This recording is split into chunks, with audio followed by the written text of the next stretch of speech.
ગયા વિડીયોમાં આપણે મનોવિજ્ઞાનની શાખાઓની ચર્ચા કરતા હતા. હવે આ વિડીયોમાં આપણે મનોવિજ્ઞાનની જે ગયા વિડીયોમાં બાકી રહેલી શાખા હતી તેનો અભ્યાસ કરીશું.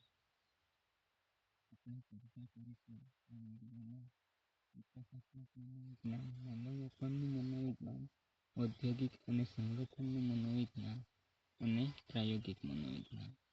હવે આપણે વિડીયોની શરૂઆત કરીએ.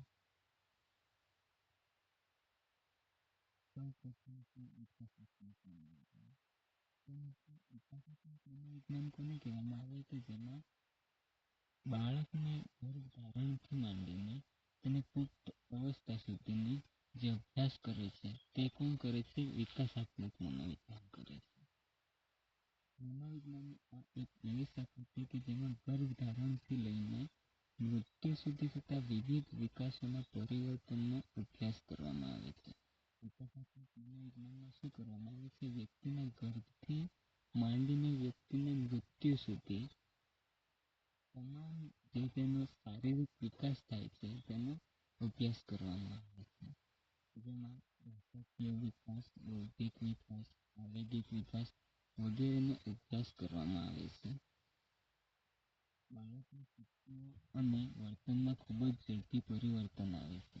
તેથી વિકાસાત્મક મનોવિજ્ઞાન બાળકના વિકાસમાં રસ ધરાવે છે. વિકાસાત્મક મનોવિજ્ઞાન છે તે બાળકના વિકાસ કઈ રીતે થાય છે, તે કઈ રીતે મોટું થાય છે તેમાં રસ ધરાવે છે. આ ઉપરાંત તેઓ તરુણાવસ્થા છે, પુખ્ત તરુણાવસ્થા છે, વૃદ્ધ અવસ્થા છે, પુખ્તાવસ્થા છે, તો આ બધી અવસ્થા છે તેમાં પરિવર્તનનો અભ્યાસ કરે છે. ખાસ કરીને વૃદ્ધાવસ્થા. તો વૃદ્ધાવસ્થામાં દરમિયાન વર્તનમાં પરિવર્તનનો અભ્યાસ વિશેષ રસ ધરાવે છે. વિકાસાત્મક મનોવિજ્ઞાન છે તે વૃદ્ધાવસ્થા દરમિયાન જે પરિવર્તનો થાય છે આ પરિવર્તનમાં ખૂબ જ રસ ધરાવે છે.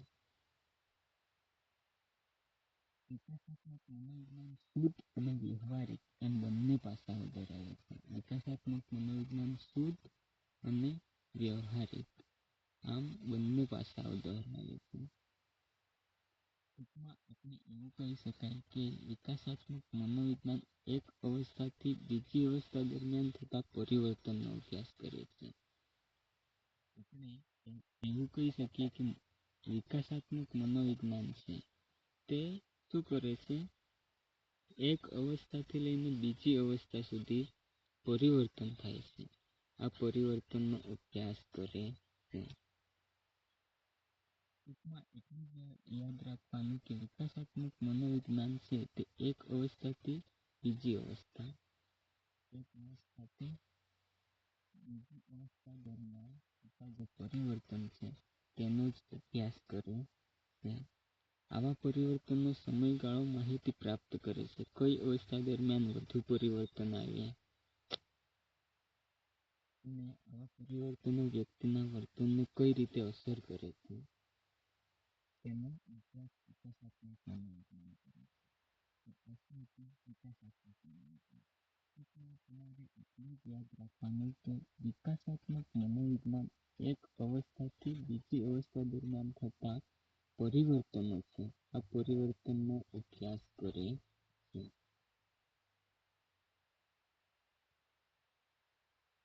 બીજું છે મનોવિજ્ઞાન કોને કહેવામાં આવે? તો મનોવિજ્ઞાન આ એક આધુનિક શાખા છે. કેવી શાખા છે? નવી વિકસિત શાખા છે, આધુનિક શાખા છે. તે વ્યક્તિના વિવિધ શક્તિઓ માપવા માટે વિવિધ કસોટીઓની રચના કરે છે. કસોટીઓ દ્વારા પ્રાપ્ત માહિતીઓનું આંકડાશાસ્ત્રીય પૃથ્થકરણ કરે છે અને તેમાં જે માહિતી મળે છે તેનો અમલ કરે છે. વર્તમાન સમયની જરૂરિયાત મુજબની નવી કસોટીઓની રચના કરે છે અને અસ્તિત્વ ધરાવતી કસોટીઓનું મૂલ્યાંકન કરે છે. નવી કસોટીઓની રચના અને જે કસોટીઓ પહેલેથી જ છે આ કસોટીઓનું મૂલ્યાંકન કરે છે. નવી કસોટીઓ બનાવી અને જૂની કસોટીઓ છે તેનું મૂલ્યાંકન કરવાનું આ શાખામાં કાર્ય કરવામાં આવે છે. કસોટી દ્વારા જે માહિતી પ્રાપ્ત થાય છે આ માહિતીઓનું શું કરવામાં આવે છે? પૃથ્થકરણ કરવામાં આવે છે. નવી માહિતી મળે આ માહિતીઓનું પૃથ્થકરણ થાય છે.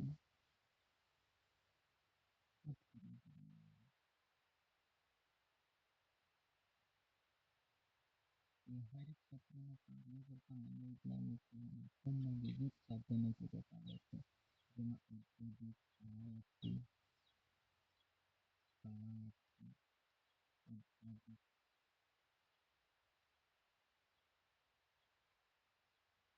અને શૈક્ષણિક, ચિકિત્સા, સલાહ માર્ગદર્શનનું મનોવિજ્ઞાન વગેરે મનોવિજ્ઞાનની વિવિધ વ્યવહારિક શાખાઓમાં મનોવૈજ્ઞાનિક કસોટીઓનો વ્યાપકપણે ઉપયોગ થાય છે. ઔદ્યોગિક છે, શાળાલક્ષી છે, શૈક્ષણિક, ચિકિત્સા છે, સલાહ માર્ગદર્શન છે, આ બધા ક્ષેત્રોમાં જે મનોવૈજ્ઞાનિક કસોટીઓનો ઉપયોગ થાય છે આ કસોટીઓનો ઉપયોગ દ્વારા જે માહિતી મળે છે આ માહિતીઓનું પૃથ્થકરણ કરવામાં આવે છે, જે મનોમાપનનું મનોવિજ્ઞાન તરીકે ઓળખવામાં આવે છે, કે જેમાં કોઈ પણ માહિતી હોય તેને માપવામાં આવતી હોય છે.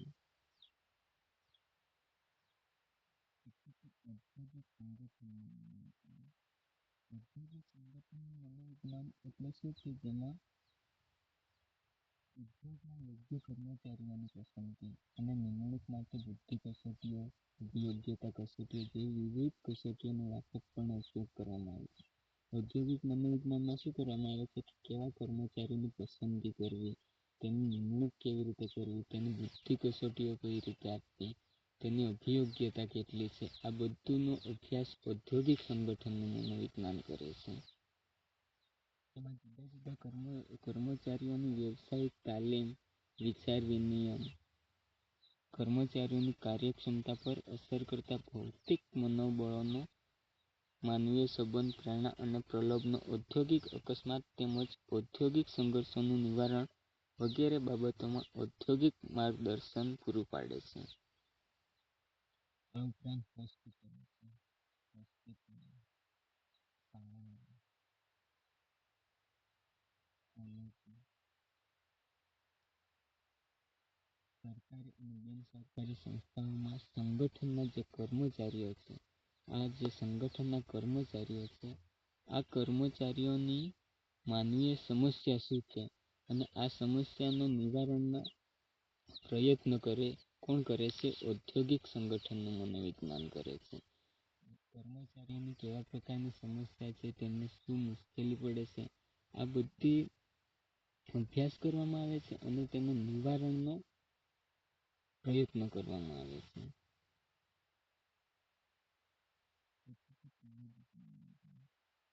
પ્રાયોગિક મનોવિજ્ઞાન એટલે શું? કે જેમાં પ્રયોગો થતા હોય, પ્રયોગો કરવામાં આવતા હોય. મનોવિજ્ઞાનને વિજ્ઞાનનો દરજ્જો આપવામાં આ શાખા ખૂબ જ મહત્વનો ફાળો આપે છે. પ્રાયોગિક મનોવિજ્ઞાન છે તે મનોવિજ્ઞાનને વિજ્ઞાનનો દરજ્જો આપવામાં એક ખૂબ જ મોટો ફાળો આપ્યો છે. પ્રાયોગિક મનોવિજ્ઞાન વ્યક્તિત્વ, શિક્ષણ, સ્મરણ, સંવેદન, ધ્યાન વગેરેને લગતા પ્રયોગો કરવામાં આવે છે. પ્રાયોગિક મનોવિજ્ઞાનમાં શું કરવામાં આવે છે? શિક્ષણ છે, સ્મરણ છે, સંવેદન છે વગેરેને લગતા વિવિધ પ્રકારના પ્રયોગો કરવામાં આવે છે. આ ઉપરાંત ભ્રમ છે, ધ્યાન વિચલન છે, સંકલ્પનાઓનું શિક્ષણ વગેરેની બાબતોનો પ્રયોગ કરવામાં આવે છે. ઉપરાંત પણ આપણે કહી શકીએ કે વ્યક્તિને કેવા પ્રકારની બુદ્ધિ રહેલી છે, તેમાં અભિયોગ્યતા કેટલી છે, આ બધી કસોટીઓનો ઉપયોગ પણ પ્રાયોગિક મનોવિજ્ઞાનમાં કરવામાં આવે છે. તો આ હતું પ્રાયોગિક મનોવિજ્ઞાન કે જેમાં વિવિધ પ્રકારના પ્રયોગો કરવામાં આવે છે. વિડીયો હવે નેક્સ્ટ પાર્ટમાં આપણે મળીશું. Thank you.